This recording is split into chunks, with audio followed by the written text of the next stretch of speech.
What's up and welcome back to Gabe Miller Music. Today I'm going to show you how to make super clean transitions between songs if you're building some sort of electronic live set from the ground up. In this case, I'm using my beloved dual Novation Circuit setup, but this will apply to pretty much anything, so stick around. Let's get into it. All right, I'm going to start off with a pretty simple example and then work my way up in terms of both complexity and ambition.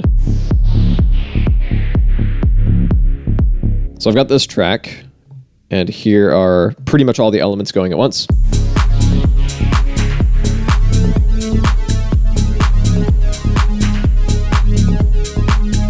And I want to transition to this next track.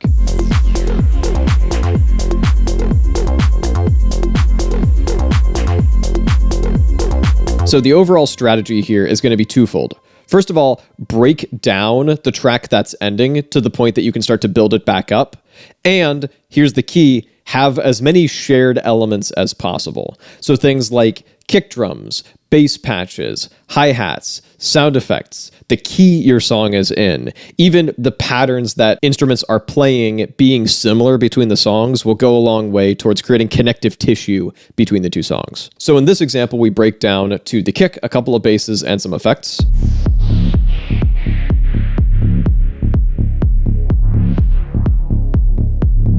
Mute this one.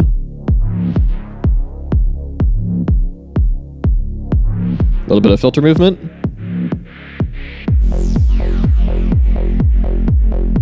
So hopefully that's fairly straightforward. In this case, these shared elements are the fact that both songs are in the same key and both share this bass patch. So this note just keeps getting triggered between the two songs as if nothing ever happened. And then I've got these white noise whooshes going up. And then when we drop into here, down. With that same bass patch. And I'm using this all over my live set, by the way. These risers and downshifts.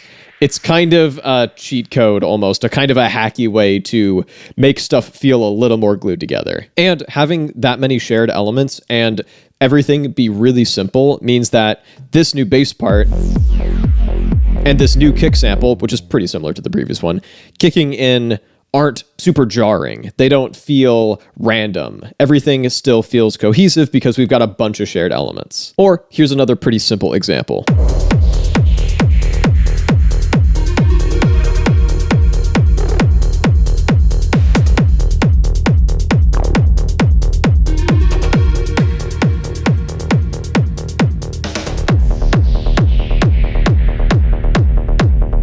So in this case, the shared elements are the fact that both songs are in the same key, they have the same kick sample, they have the same white noise whoosh samples, and the bass parts are both front and center and pretty simple. So when you're looking to transition between tracks, whether you're building something super deliberately from the ground up, or you're just trying to shoehorn two tracks together after the fact, look for overlapping elements, and they can swap out incrementally as well. So here's a slightly more complicated example that's maybe a tad shoehorned, but I still think sounds pretty clean.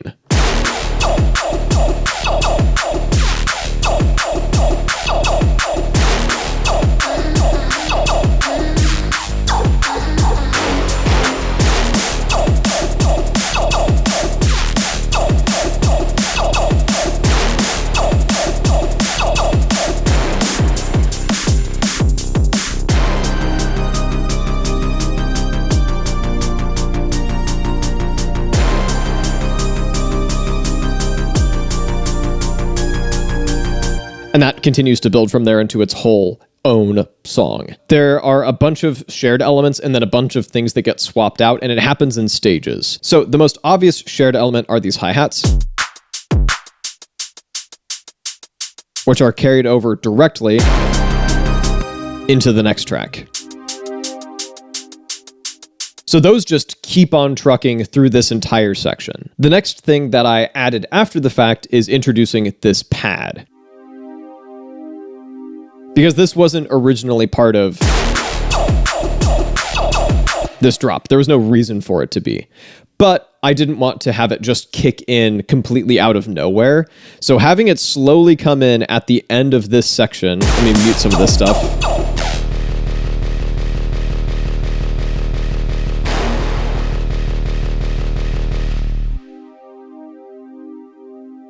That slowly swoops in, so when we drop into our new song, and the pad is going, doesn't feel like it came out of nowhere. You also may have noticed that these two songs are not in the same key. And this is where it gets a little bit brute force, where at the very end of this section,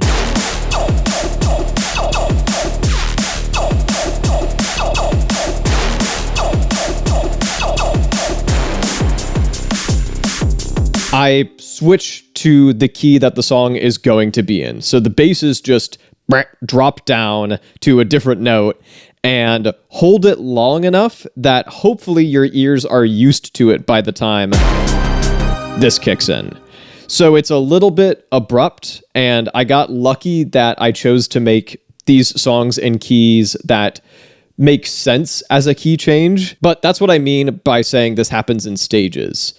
For the most part, this drop goes on its merry way and then switches to the new key basically as late as it possibly can to prep your ears for the next track. The other shared element is the sub bass.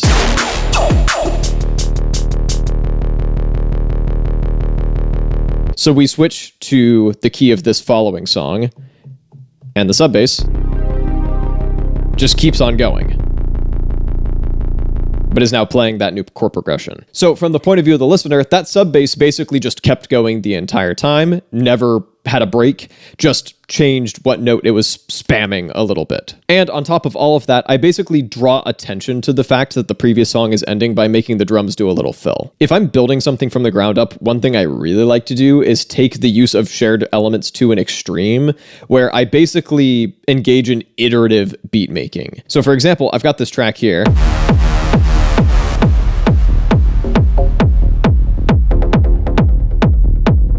and it builds up to this.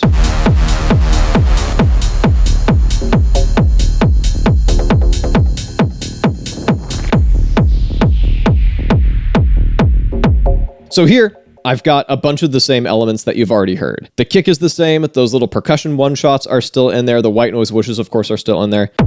So now, I want to go into something a little harder, so I'm going to speed this up to 150. Pay attention to the kick.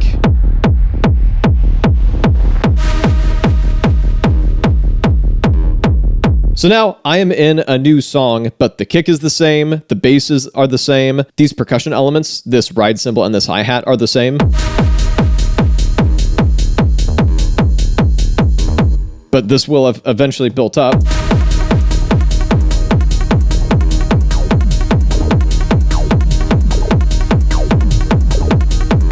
to something fairly different. But we can take this even farther for the next track. So I've got this kick, and this element that I've introduced as of this song, which is actually this sound pitched down. So let's carry that over.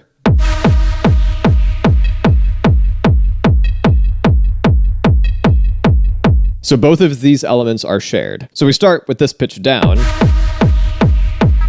pitch it up, start to distort the kick, start to speed it up.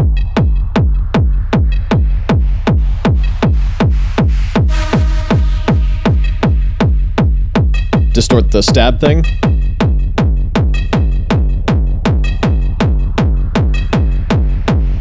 Introduce a new pattern. Really telegraphing what is to come. Distort it more.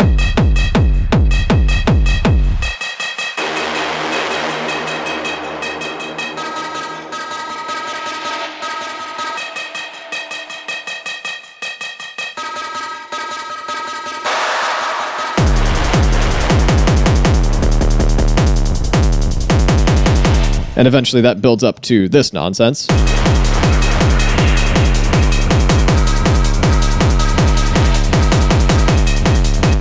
Which is fun. So I've basically started here and iterated my way to this by using a bunch of the same elements and then just continuing to evolve stuff. But let's say that you haven't built stuff up that linearly, and you're looking to get two tracks to play nice to each other after the fact. Let me show you one of my favorite tricks for that. So these two kind of hard techno-adjacent tracks admittedly are fairly similar in tone.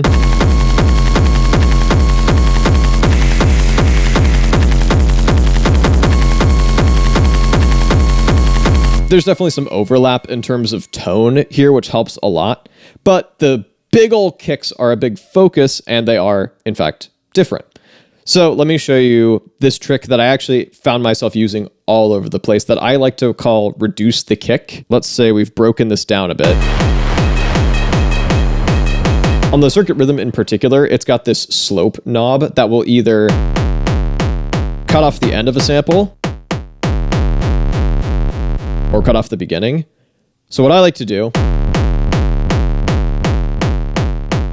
is progressively shorten a kick sample until it doesn't really matter what kick you feed into something this short, they'll all kind of sound the same. So when you drop in a new kick drum, it doesn't sound all that jarring because you've gotten used to hearing just this dinky little kick drum that could kind of be anything. So here's that in practice.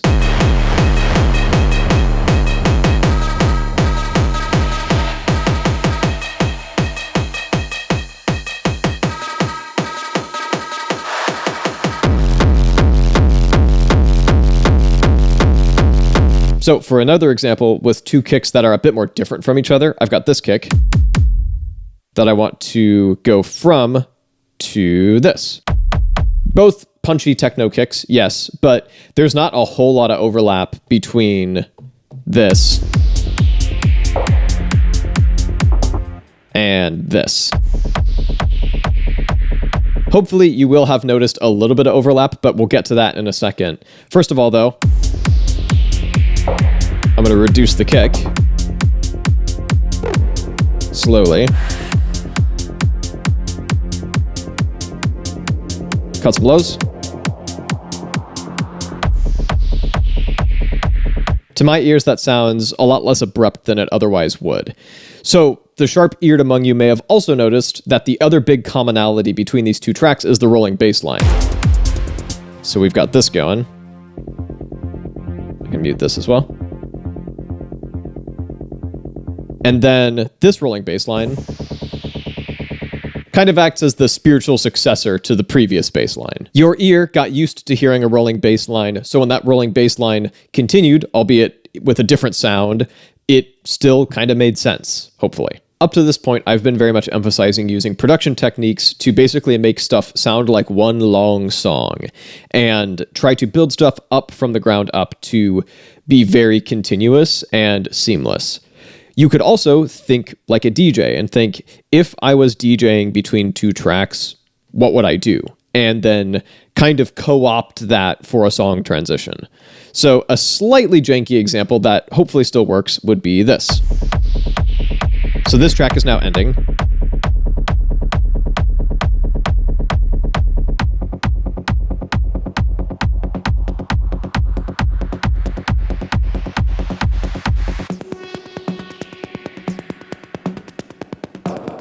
And then eventually this all drops in.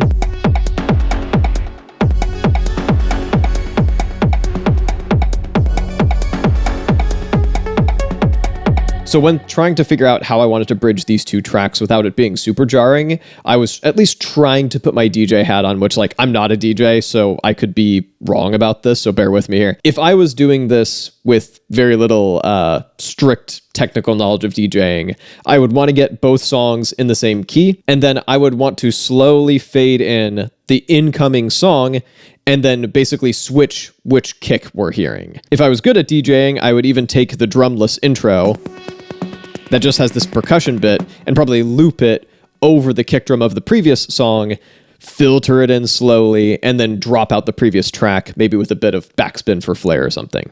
I'm not a DJ. That all could have been wrong. Regardless, I imitate that here by pitching the kick up to the key that the next song is going to be in. And same with the rolling bass line. And then I have the little percussion loop slowly filter in.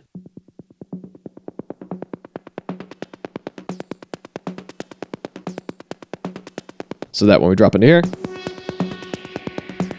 you're used to hearing it. And that's fairly quick and much more akin to how I imagine you would DJ mix these two tracks together. And now that I've shown you all that, let me put a bunch of that stuff together for one of the most absurd song transitions I've ever done.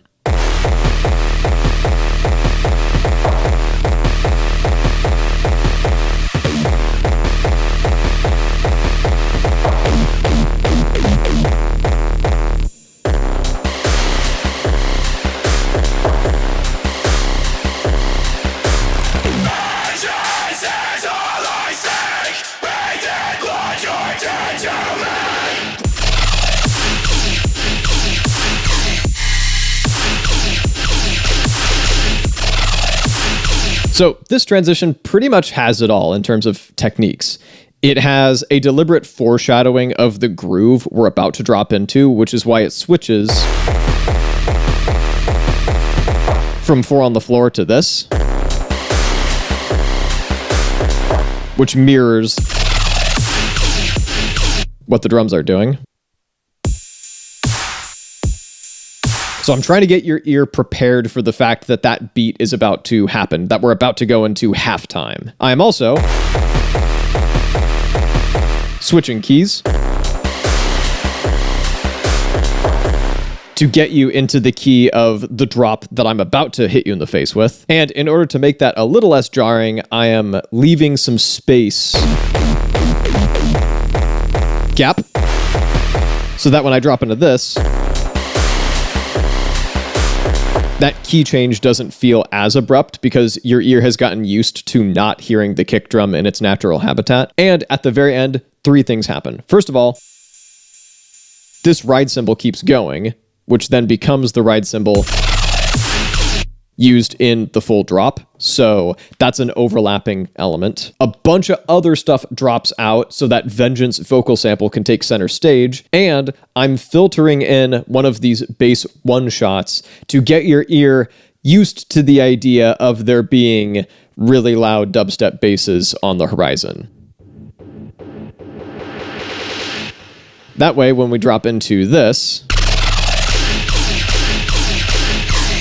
it's not unheard of. It's not completely new material. That bass part has been teased a little bit, and in fact, this is something I would also use just in a very normal build up to a drop. Now, granted, this whole thing is still incredibly abrupt and jarring, and indeed, that's part of the point, and I've only ever dropped this once in a situation where it felt appropriate, but I thought it was fun, and it goes to show that if you're very determined, you can transition between pretty much any 2 songs. If you'd like to see more thoughts on building an electronic live set, you can check out these videos over here somewhere, and I'll be back with a new video in a little bit. In the meantime, thank you so much for watching.